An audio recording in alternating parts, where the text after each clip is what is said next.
আসসালামু আলাইকুম এভরিওয়ান, চলে এসেছি নতুন একটি ব্লগ নিয়ে। আজকে সকাল সকাল আমরা রওনা দিলাম নোয়াখালীর উদ্দেশ্যে। আমার গ্রামের বাড়িতে যাব।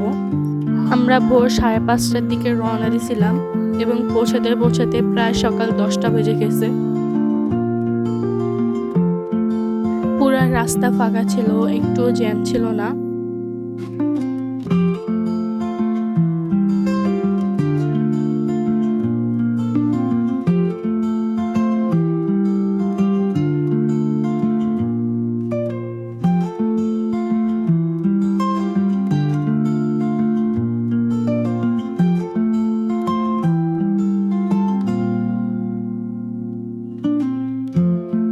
যেতে যেতে আমাদের সূর্য মামা উঠে গেছে। সকালে সূর্য ওঠার দৃশ্যটা অনেক সুন্দর।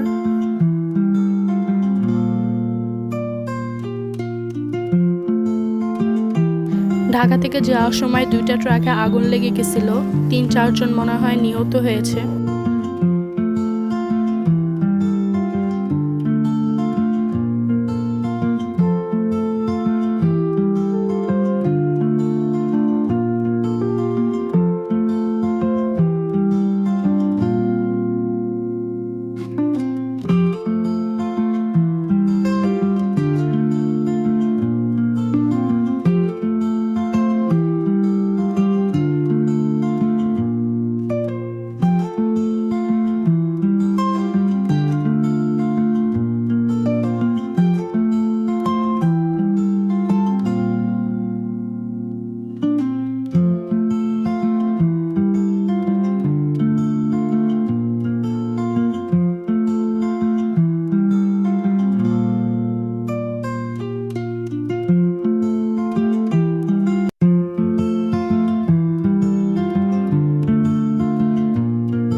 এই তো আমি আমার নানা বাড়ি চলে এসেছি। বাড়িতে যেয়ে তেমন কোনো ভিডিওই করতে পারিনি, অনেক টায়ার্ড ছিলাম, তাই হাফ ভিডিও দিচ্ছি। বিকালে আমি আর আমার খালামণিরা একটু বের হয়েছিলাম। আমাদের বাড়ির পাশে একটা ক্ষেত আছে, ওইদিকে দৃশ্যটা অনেক সুন্দর, তাই আমরা বিকেলে ওইদিকে গেছিলাম ঘুরতে।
বাসায় ফিরে এসেছি সন্ধ্যার সময়।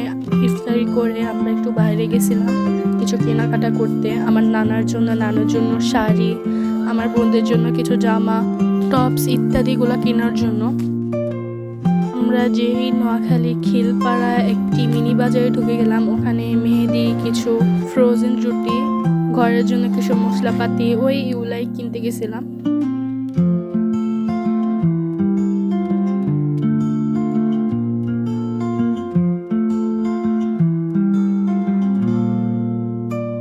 আমরা এখন চলে আসছি ফ্রিজ দেখার জন্য। নানু তার কিচেন রুমের জন্য একটি ফ্রিজ নেবে।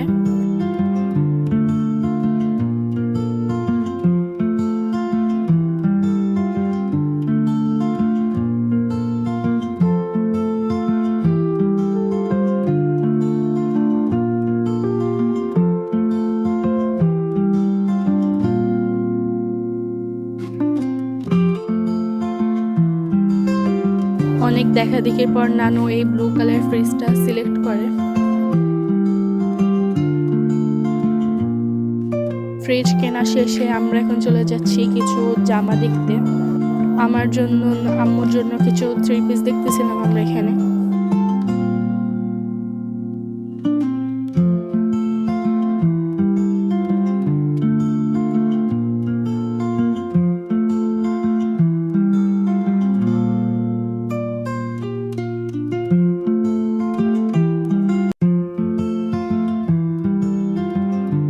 আমাদের 3 পিস কেনা শেষ, এখন আম্মু চলে যাচ্ছে আমার বোনদের জন্য কিছু জামা দেখতে।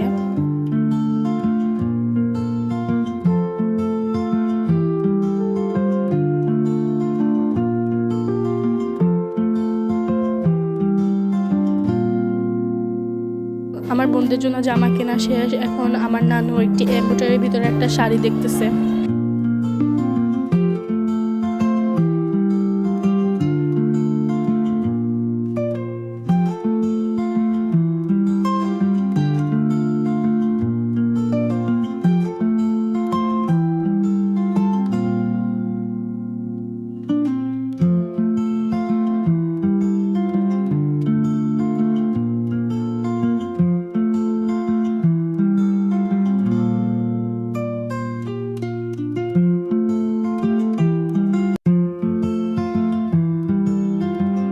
আমাদের সবার কেনাকাটা শেষ, এখন আমরা নানার জন্য পাঞ্জাবি লুঙ্গিগুলো দেখতে গেছিলাম। আম্মু পরে পাঞ্জাবি আর লুঙ্গি নিয়ে নিছিল। তো আজকে ব্লগটা এই পর্যন্তই। ব্লগটি ভালো লাগলে লাইক, সাবস্ক্রাইব করে আমাদের পাশে থাকবেন। আসসালামু আলাইকুম, আল্লাহ হাফেজ সবাইকে।